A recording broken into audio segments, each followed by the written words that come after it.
Hey, welcome back. On this episode of the Mindful Money podcast, I'm chatting with Amy Schiller.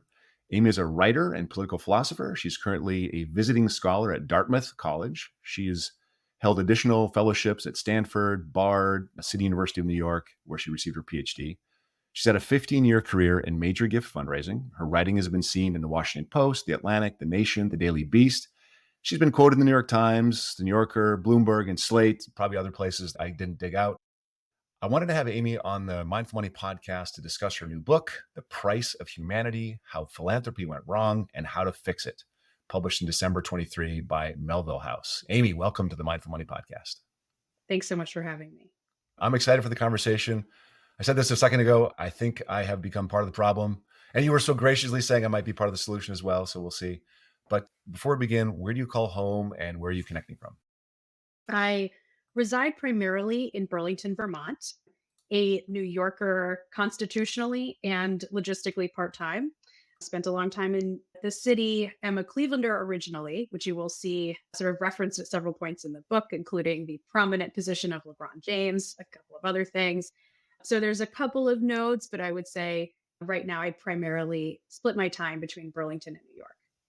So growing up in Cleveland, what did you learn about money or entrepreneurship or even philanthropy as a kid? So this may not have been expressly clear to me as a kid, but it did seep into me. Cleveland is one of those cities that has a sort of cultural landscape that is shaped by big philanthropy, big turn of the century industrial revolution, Gilded Age philanthropy. So there were a lot of things that I cherished growing up.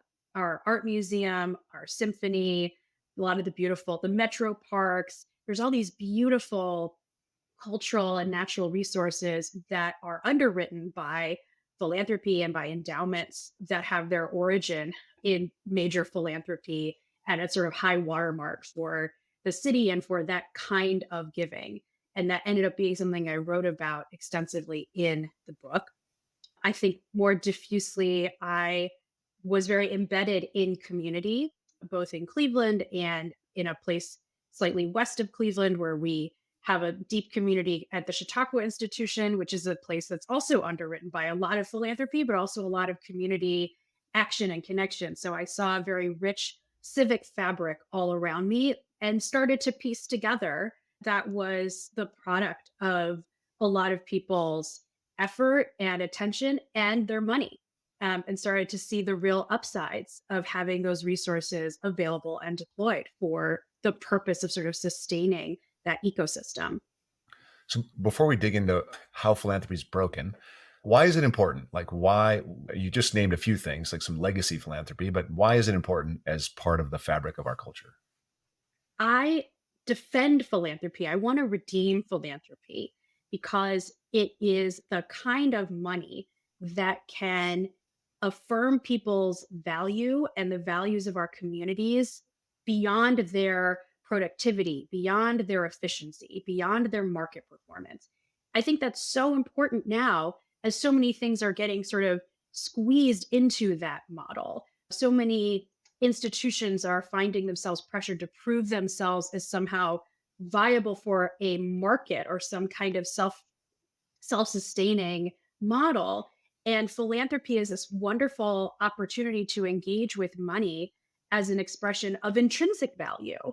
Again, not just performance, but something or that we feel is beautiful, has an evergreen significance, is important, is outside the utilitarian framework. So I think it's precious and important and necessary. And that's why I wrote a whole book about how to sort of guide it back to that place where it can serve that function. So you're a philosopher. I love the fact that you just embrace that in your basic bio. So can we start with defining the term? Like when you say philanthropy has gone wrong, what is the philanthropy that's gone wrong? So philanthropy is both a practice of money with lots of sort of vehicles and institutions that we can get into. It is also a sensibility. The word literally means love of humanity. And I took that as an opportunity to ask that we define humanity in the most capacious way possible. So we get to say, what does it mean to love humanity? It's not just about ensuring the minimum survival or the sort of minimum quality of life for the maximum number of people. But to love humanity is to love what makes us human, our ability to imagine, to create, to collaborate, to enjoy leisure and each other. There's lots of things that really make us feel human and express our full humanity. So that's really where I direct my attention is how can philanthropy fulfill this ideal? And then what are the kind of practical applications of that ideal that are in the ways we deploy money and the sensibility that guides it? Can you point to some of the, I guess, problematic trends in contemporary philanthropy? Like what specific things that have gone wrong? Okay, right. So the concern for me was in my fundraising career, I noticed a real shift in vocabulary when donors talked about why they made their gifts. I heard less and less conversation about community, biography, values, some sense of embeddedness in a broader fabric, and more about a very analytical approach of looking at the greatest ROI, the greatest yield, the best performance. And I understood it as a sense like if philanthropy feels confusing or diffuse or difficult to understand, it would feel very reassuring, very validating to approach it just as you would your investments, right? Like you just transpose that framework. But it troubled me because I felt like that was forfeiting the opportunity to engage with money from a more soulful place, from a more human place, to sort of get in touch with what shaped us as human beings. How can we provide those things to others? Another modality of being in the world. So, more practically, what I saw happening, not just in those conversations, but then in my subsequent research, was the rise of a number of trends that encouraged major funders, and really where major funders encouraged then yet a broader universe. So this would start with Bill Gates and then sort of extend into a new iteration known as effective altruism. But we had this mentality that said philanthropy should address questions of efficiency, should address questions of maximizing returns in quantifiable ways. And that was a very absolutist perspective that if you give, I want to know the exact return on investment per dollar, which means something quantifiable like number of lives saved or the quality of adjusted life years that were gained. There's nothing wrong intrinsically with that being a priority. The problem was, again, the absolutism of that. So you have this sort of ideological spread of philanthropy sort of being held to a standard of producing social results the way it would financial results and expecting philanthropists to give accordingly and prioritize their giving accordingly. So that's mainly the problems I saw had to do with that ideological creep and the rise of intensification on saving lives and other sort of quantifiable projects at the expense of quality of life projects that really made life worth living, enriched communities. That sort of was no longer legible or legitimate in the eyes of very influential philanthropists, and then all the way down the line to small givers. So I have two questions that are sort of percolating. One is I'm imagining that there's a move within culture that this was part of. Like I'm just thinking of the business world, how we went from, hey, the owner of a company would keep people employed. Yes, there'd be recessions. Yes, wouldn't lay everybody off, wouldn't always be bottom line focused. And then you fast forward to today where it's like, we got to get through this quarter. If we have to stop buying paper clips and lay off half our workforce to make sure we are profitable in this quarter, then we got to do that. So I don't think philanthropy is alone in this. I think there's a greater cultural narrative. That's the first question is, can you speak to that? I fully agree with that. Philanthropy is in some ways like a lagging indicator, right? It sort of tails those things.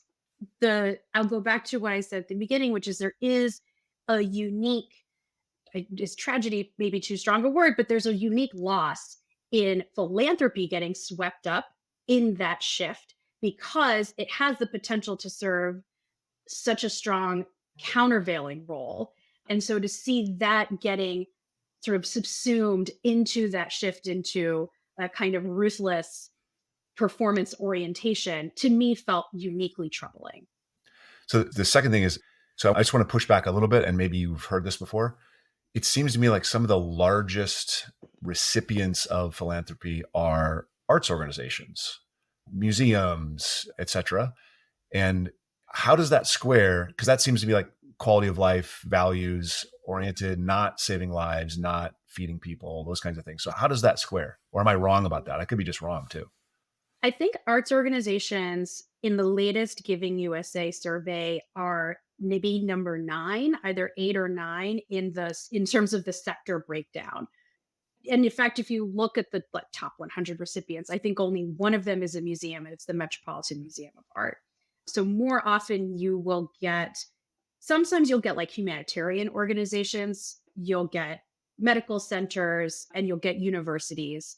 Certainly elite universities receive a lot of money. Now, but how do you square that spread generally with the critique? I think my concern is those the prioritization of institutions and projects within those institutions that lend themselves to this way of thinking that says I want to give to things that show quantifiable returns, sort of returns orientation. So I think just across sectors there is a tendency towards more kind of basic life-saving interventions. At the top, in terms of influential philanthropists, you have Bill Gates, and you have quite a lot of tech wealth that's going in that direction. And you just see that, I think, seeping into the giving practices of givers at multiple levels. So there's this, I don't know if it's, I'm going to misstate this, but there seems to be like a tension between how we gave in the past and then how we give today. Like you think about the giving of the past led to land grant universities, it led to libraries, it led to just really rich cultural spaces. And today we're giving, and like you say, like the fundraising appeals I get are like, you give us $50, we'll feed 7 people. You give us $500 and we'll feed 70 people. And it is just like, it's a transaction. Look at this. You can feed 70 people. It just costs $500. Oh, great. I can do that. And I feel better about myself because I know the good I'm doing. But are there people that are active today that are using the ethic of prior years? And is it still alive? And we just want to tilt towards it a little bit more? By the way, there's a term for the ethic of the past, and we're going to go to the way past to ancient Greece, which is eugertism. And eugertism was the approach of the nobles of Greek polises that they would sponsor the civic life of the city, the bathhouses and the plazas and banquets and even infrastructure. And what is actually interesting about that model was that there was an understanding that was for their communities to kind of affirm their place of honor, and that their communities had to, in some governing structure, like receive the gift, affirm the gift, kind of agree to it, agree to receive it. So there's a relationship there. And so I mentioned that just to say there is precedent that then the more recent analog is Andrew Carnegie, who, when he funded the network of libraries across the United States, actually each town had to agree to accept the library. And some did not. Some manufacturing towns said, we don't want the library glorifying this boss who has really destroyed a lot of people's lives and as their employer. So I just say that as a sort of introductory note that there is a term for it that I'm trying to bring back, I'm trying to make eugertism a term of art, and I'm sure it's going to catch on quick. It's a tough word. Say it again. I'm not sure I caught it. Eugertism. Eugertism. Okay. Eugertism. So who's doing it today? The example that I spotlight in the book is LeBron James. And what I liked about LeBron's giving is that he's focused on Akron. It's very local. It's connected to his biography. He's built this network of institutions, starting with the I Promise School, then a housing community, then a community center. And all of these spaces are beautiful. They're beautiful. They're well thought out, well designed. They lend a kind of dignity to the people who are in them. They're not just functional in their utility. And then the third thing is that he gives every kid a bike and a helmet who goes to the I Promise School. And when he was asked why, he said, when I was a kid, having a bike was what made me feel free. That's lived inside me for a long time because there's no way to measure a kid feeling free. There's a trust, there's an instinct there that says, I want to make this feeling possible for kids, but it is theirs to absorb in their own autonomous way that I don't need to surveil or control in the future. So there's a real sense of like, I'm giving, I'm creating things that are enriching for others and that are sort of released into their lives without my involvement or oversight. So that to me feels like what giving could look like under maybe the sort of ideal approach. That's an absolutely beautiful story. Thanks for sharing that. How do you give the feeling of freedom? That's amazing. So I had an American professor, Dr. Stephen Goodman, at the Institute of Buddhist Studies. So sort of a very lefty leaning group of folks, which I loved. And he was wary of giving because it existed within a hierarchy. If I was the giver, then I was always superior to and better than, and I'm helping those who are lesser than myself. How does that hierarchy come in to define modern giving? I think that hierarchy becomes more acute when givers are intervening in people's basic needs and their basic survival. Like the greater the spread in terms of vulnerability, the more that dynamic presents itself. And that's one of the reasons I'm concerned with this sort of utilitarian turn that by sort of focusing on the people who are the most vulnerable and the most needy, which absolutely has there's ethical reasoning behind it that I can understand and sympathize with, but there's a downside, which is to say that very often objectifies and even dehumanizes people in exactly the way you're describing. It kind of, they're just avatars of vulnerability and suffering, and they then serve a purpose for us, for affirming our. Oh, gross. It's gross, right? It is. And that, by the way, I will say, and when you talk about the fundraising appeals you get, I think that's one of the threads there too, which is like, so and so just needs 5 cents a day to get water. And you don't know their life story. You don't know their complexity. They're just these kind of flimsy caricatures of neediness. So when you talk about the hierarchy, I think those tropes really reinforce that. So that's why I think one, philanthropy is not the right vehicle for meeting those needs. So part of the agenda of the book is to say it is actually worse when philanthropy fulfills our basic needs, and that only heightens the need for social policy and for public spending to play that role, because that's the only way people are able to access those necessities with a sense of dignity and with a sense of stature as like they're citizens. These are our rights, and not, oh, we have to beg for the beneficence of others.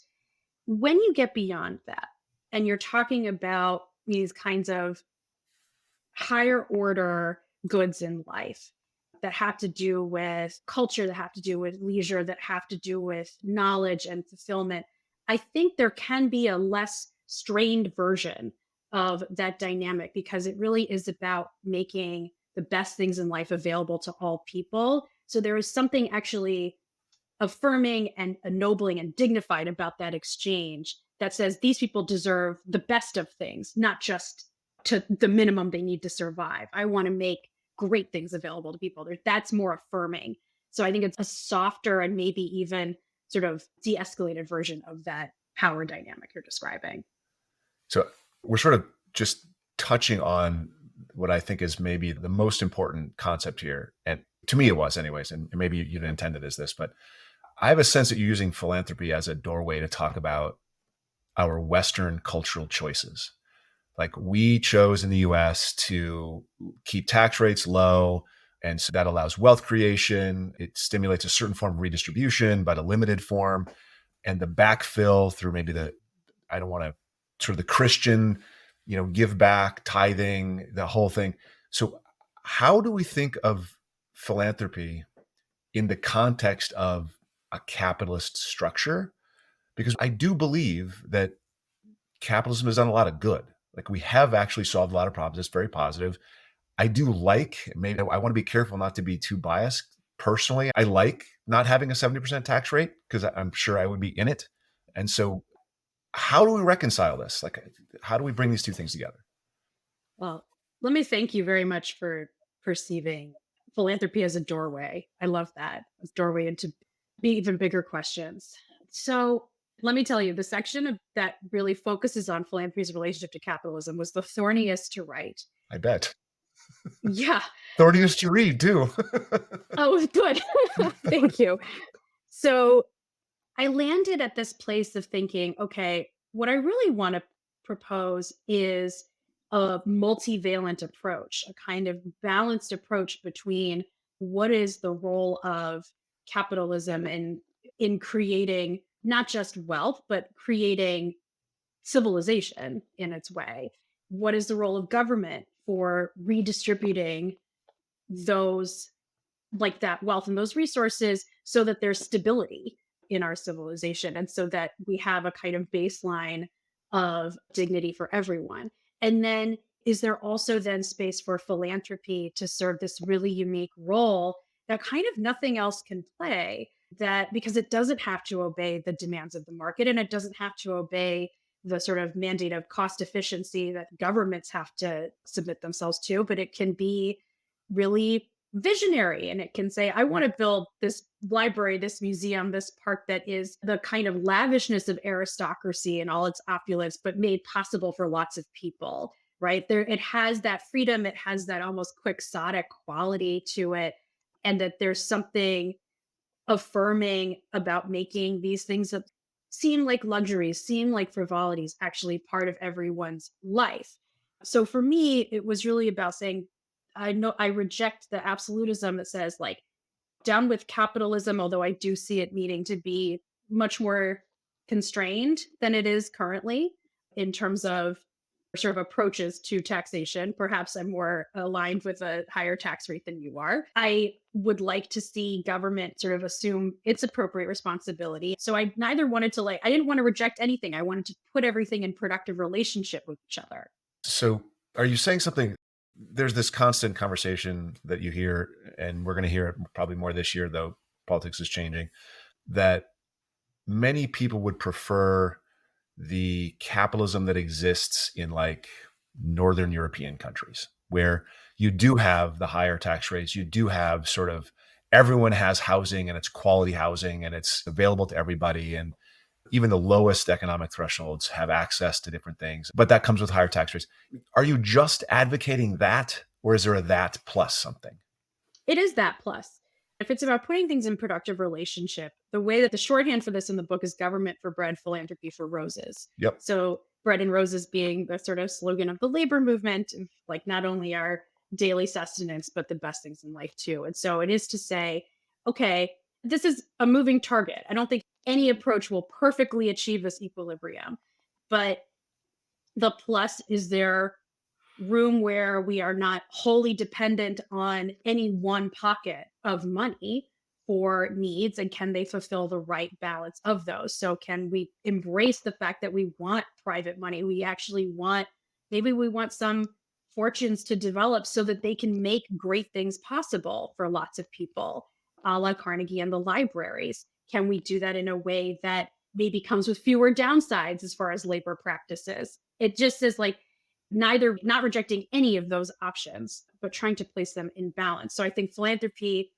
is the plus, and maybe that comes with a less intensive form of like Northern European taxation approaches, right? So there's just a little more elasticity there because there is an understanding that we want there to be the flexibility of private money to provide some of these goods, that there's upside to that. Yeah. So, as an advisor, some portion of the audience are other advisors. So, what is one thing that an advisor can do to sort of shift the conversation about philanthropy with their clients, if there's anything that we can do? And for the audience who might be philanthropically inclined, I mean, not that aren't client advisors. Right. If I were an advisor, which I have done, I would say that you would encourage clients to think about their giving as something of an extension of themselves and where can that be most fully realized. So if you think about LeBron and Akron, you might say, perhaps there's a connection to be had with the community, perhaps of your origin or a community that you currently reside in. There might be a passion of yours that you want to connect to. So there's a way to say, this does not have to follow the crowd. This has to follow your self and your vision and where you're in community and where you can actually enrich the lives of people in the most sort of full and expansive way. And I think that goes for givers too. I really encourage people to think about their giving, first of all, as a balance of responding to the world we have and the world we want to build. So I think a lot of people are like, I can't not give to my food bank, which is true. Like, I think that's fine. I wouldn't say cold turkey, become a patron of the arts and nothing else. It's just to say, again, can there be more fluidity and complexity in the portfolio? And when you are giving for the world you want to build, do so in a way that feels rooted in something meaningful in a meaningful community. Do it hopefully where there's a balanced relationship with public governance. I will say another note about LeBron is that the school is not a charter school. It's part of the Akron public school system, which his foundation then provides supplemental services to. So just think carefully about giving. Again, if you're in relationship, it's also in relationship with existing sort of governmental and other nonprofit institutions. And again, think about it in that most sort of expansive, emancipatory way possible. How can you do the minimum good, but how can you really make the best things possible for people, even if it doesn't look as efficient? And the last thing I will say is giving unrestricted is huge. I should mention this on a practical note. Unrestricted money is really important. That is the operationalizing of this sensibility of giving with that sense of trust, giving with that sense of relationship, not line iteming it and imposing this mandate of control. So just on a sort of practical note, please give unrestricted. Yeah, that's huge. I was going to ask you that question specifically on, I serve on boards of some nonprofits, and we have money that we can spend, but we can only spend it on this, and we need it for this. Like, we can't use it for that. And it's a pain in the butt because there's stuff that you want to do and you can't do. You do great work, but you're not allowed to because the money is like earmarked. So that's a great point. It strikes me, and this is my own experience, and I don't want to call out the charity, but there's a charity I used to support a lot. And I'm in Berkeley, California. I loved it. I love what they did with youth in the community and everything. And then they sort of grew and they bolted on an outside community, and then they purchased another one. They're merged with another one that was outside and merged with something that's further away. And I kind of was like, I don't really want to, I get it. It's more efficient for them. They can do more good if they have more size and less management structure. And I get it. But I wanted to support someone that does that kind of thing very, very locally. If we focus on just the local environs and the small thing, and if we lose efficiency, don't we then also lose some of the good that we're doing? Or does the additional benefit of following the path that you're prescribing, does that additional benefit outweigh the loss of the efficiency? I think it really depends on how you're defining benefit, right? Again, if is benefit defined in terms of volume, that might make sense. Aren't I? I'm really stuck in this. You got to be able to measure it, right? I'm really stuck. Well, then that's the challenge, I think, is saying like that to me is the challenge and the opportunity of saying, okay, can I embrace a vision of value that isn't rooted in volume, isn't rooted in ratios of efficiency, is like the bikes and what feels like that to me. So I think there's the negotiation of relationships constantly. And if you're saying, listen, I no longer felt connected to the mission, it didn't feel like it was doing the things that I wanted it to do, then that's always your right. But also, you can have that conversation with the founder or with the board and say, what's the strategy here? And what are you hoping to achieve? And maybe that will resonate with you in a different way. So there's no harm in sort of being and everyone being transparent about what they're hoping to achieve. Amy, this has been great. We're sort of coming up to the end, but I want to sort of loop back to a couple personal things. I always do this. I hope you listened to one in advance. So this isn't a zinger. What was the last thing you changed your mind about? Yeah, I changed my mind about New York City being the only place I could possibly live. That's a big one. That's huge. I love that. So, and maybe the second question will actually dovetail back to the first. Can you name a place you visited that really had an impact on who you are today? And what was the impact? Yes, this is a story that is both about me and about the book. Can't help it. So I went to Paris in the summer of 2022 to research the Notre Dame Cathedral, its restoration, the controversy that happened around the money raised for its restoration. It shaped me, that visit, because for one thing, it really deepened my thinking about that controversy and helped me to understand that there could be both valid political complaints about inequality and taxation and frustration with that. And there could also be a real strong, broad meaning of something like a cathedral. And that those two things could happen simultaneously. It transformed me as a writer. It was one of the first times I had really done that kind of in-depth reporting in a way in a new place and talking to people and walking around the site and feeling the experience and the emotions that it brought up. And it transformed my understanding of what major, beautiful, important spaces, magnificent spaces do for us as human beings and as a society. Yeah, we went there last summer and saw the construction happening, and it's just sitting there. I mean, they've got seating, and you can't go in and see it anymore, but you've seating just to watch it kind of happen and just kind of sit with the cathedral. And it's moving to know when it was created, to know it had all the challenges, and to know that we're actually doing something about it building. It was very moving to me. I love the cathedral. So finally, I get emotional when I think about cathedrals are something that's near and dear to my heart. I'm a big fan of religion and deep belief and all that. So And I will say they're the kinds of things that philanthropy sustains. And to me, they feel so connected that that's why I wrote about it was at such length to say, there's this really special thing that does move us in this way. And shouldn't we protect the thing that sustains it? yeah, it sustains heart, like community, but heart. Amy, tell the audience how they can connect with you, where they find the book, etc. The book is available at all online retailers, bookshop.org. It is available for order and or at many local bookstores. You can find me at amybestschiller.com. So that's three S's, BESSSCHILLER. I'm on Twitter and Instagram as Amy the Shill, my last name SCHILL. And there's a contact form on my website. And yeah, you can find me here on these internets. Amy, thanks for coming on. Everything's going to be in the show notes. I very much appreciate your time and the conversation. Such a pleasure. Thanks for having me, Jonathan.